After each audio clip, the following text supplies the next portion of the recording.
Fame एक ऐसी चीज़ है जो हर शख्स को चाहिए। इसके लिए काफ़ी जतन किए जाते हैं और काफ़ी कोशिशें होती हैं और हर शख्स ये चाहता है कि भाई उसे फ़ेम मिले, वो लोगों में मशहूर हो। एक वक्त था जब मैं भी टिकटॉक इस्तेमाल करता था और मुझे लगता था कि मैं वहाँ से फ़ेम हासिल करता हूँ या वहाँ से फ़ेम हासिल कर सकता हूँ।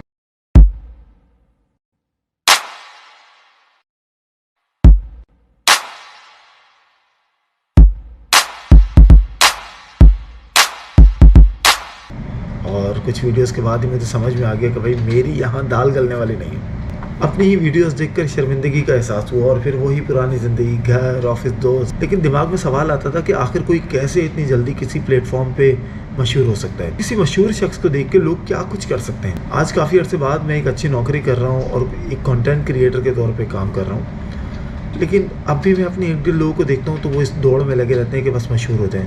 ख़ासतौर पे टिकटॉक एक ऐसा प्लेटफॉर्म है जहाँ वायरल होने के लिए मुख्तलिफ़ तरीके इस्तेमाल किए जाते हैं, मुख्तलिफ़ व्लॉग, मुख्तलिफ़ स्टाइल्स अपनाए जाते हैं। लोग उस पर हंसते भी हैं लेकिन वो शोहरत की बुलंदियों पर पहुँच जाते हैं, लेकिन ये नहीं समझ पाते कि अच्छी शोहरत और बुरी शोहरत में क्या फ़र्क है। टिकटॉक से इसलिए नफ़रत है, फजूल का फ़ेम है टिकटॉक। बंदा अपनी स्टडीज़ से कोई फ़ेम हासिल करे या उसके पास कोई स्किल हो जिससे वो फ़ेम हासिल करे तो बेहतर रहता है, मतलब अच्छा भी लगता है। ये फजूल का बस नाच गाना करके थोड़े से हिला के तो टिकटॉकर बन जाते हैं। कराची का फेरियर हॉल सब जानते हैं, टिकटॉकर्स की जन्नत कहा जाता है उसे।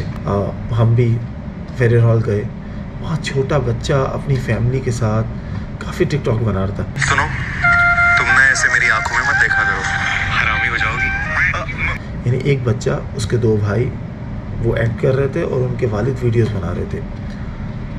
उन्हें मशहूर नहीं होना था। मेरी उनके वालिद से बात हुई तो पता चला कि वो चाहते हैं कि उनके बच्चों का किसी तरीके से सोशल मीडिया के ज़रिए ही रोज़गार लग जाए। वो उन्हीं वीडियोस को यूट्यूब पे अपलोड करते हैं, वहाँ से व्यूज़ आते हैं और उससे उनकी अब इनकम शुरू हो जाती है। ये एक अच्छी चीज़ है, लेकिन अब अगर हम इर्द गिर्द देखते हैं तो बहुत से ऐसे लोग हैं जो पढ़ाई छोड़ के, काम काज छोड़ के सिर्फ मशहूर होने के चक्कर में वीडियोज़ बना रहे हैं और मुख्तलिफ़ हरकतें कर रहे हैं। मशहूर होने का तरीका क्या है हैदर जी? मशहूर होने का तरीका आसान सा है। सबसे पहले यूँ करो, फिर यूँ करो, फिर उसके बाद साइड पे हो जाओ, उसके बाद आने से पहले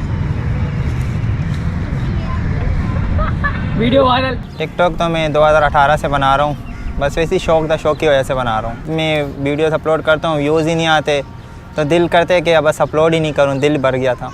लेकिन कुछ ऐसे लोग भी हैं, कुछ ऐसे स्टूडेंट्स भी हैं जो उन्हें देख के मायूसी का इजहार करते हैं और वो कहते हैं कि ये तरीका नहीं है मशहूर होने के लिए। नौजवानों के लिए सोशल मीडिया प्लेटफॉर्म्स मशहूर होने का ज़रिया तो हैं, लेकिन इस मशहूरी के चक्कर में एक जंग सी शुरू हो गई। यूट्यूबर्स इंस्टाग्राम वालों को, इंस्टाग्राम वाले टिकटॉकर्स को और टिकटॉकर्स यूट्यूबर्स को एक दूसरे को बुरा कहने में लगे हुए हैं। लेकिन जो एक सबसे बड़ा मसला है वो है सस्ती मशहूरी, जल्दी मशहूरी का। और यही जल्दी और सस्ती मशहूरी जो है वो अचानक गायब हो जाती है और फिर जब गायब होती है तो उसके नफसियाती पहलू भी आते हैं। इसलिए तो डॉक्टर क्या कह रहे हैं वो भी सुन लें। ये माइंडसेट ये है कि जो फेमस होना चाहते हैं, जो पॉपुलैरिटी में आना चाहते हैं, इट्स समथिंग कि हमारी कुछ साइकोलॉजिकल नीड्स होती हैं, ठीक है। नीड फॉर अटेंशन उनमें से एक है कि हम पे जो है सबकी नज़र हो और हमें जो है वो अप्रेजल मिले, हमें अप्रिशिएशन मिले लोगों से। अगर मैं इतने टाइम तक, इस ड्यूरेशन तक नज़र में रही हूँ और उसके बाद अब मेरे पास वो कंटेंट नहीं है, ख़ासतौर पर टिकटॉक, यूट्यूबिंग, इन चीज़ों की बात करें तो अब मेरे पास वो कंटेंट नहीं है, जिसकी वजह से मैं गायब हो गई। तो अब मेरी वो नीड कैसे फुलफ़िल होगी कि जिसमें मुझे टेंशन चाहिए, फेमस होना चाहिए, मुझे पॉपुलैरिटी चाहिए, तो उसके लिए मैं टेंशन, स्ट्रेस, एंजाइटी में आ जाऊँगी, ठीक है। And I will do anything ताकि मुझे कोई ना कोई ऐसा कंटेंट या ऐसी कोई चीज़ मिले जिस वजह से मैं लोगों की अटेंशन सीख कर सकूँ, ठीक है। तो वो फिर कभी कभार मजबूर कर देती है किसी ऐसे कंटेंट बनाने में जो कि सोशली भी अच्छा ना हो, अप्रूवल हो ना हो इसका, लेकिन बिकॉज मैं लोगों की नज़र में आजकल हमारे ट्रेंड है ना वायरल हो जाना, मैं वायरल हो चुकी हूँ, ये मेरे लिए काफ़ी है, वो मुझे इनर सेटिस्फेक्शन दे रही है। मैं फिर कह रही हूँ ये अनहेल्दी सेटिस्फेक्शन है।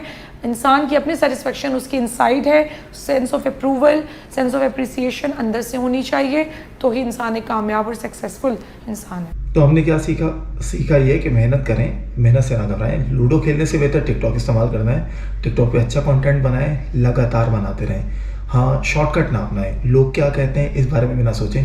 आप कम से कम कुछ ना कुछ सीखेंगे, आप कैमरा फेस करना सीखेंगे, आप में कॉन्फिडेंस आएगा और आप एक सही तख्लीकी सलाहियत अपने लोगों को दिखा सकेंगे। तो फिर आखिर में यही बात, मेहनत जारी रखें।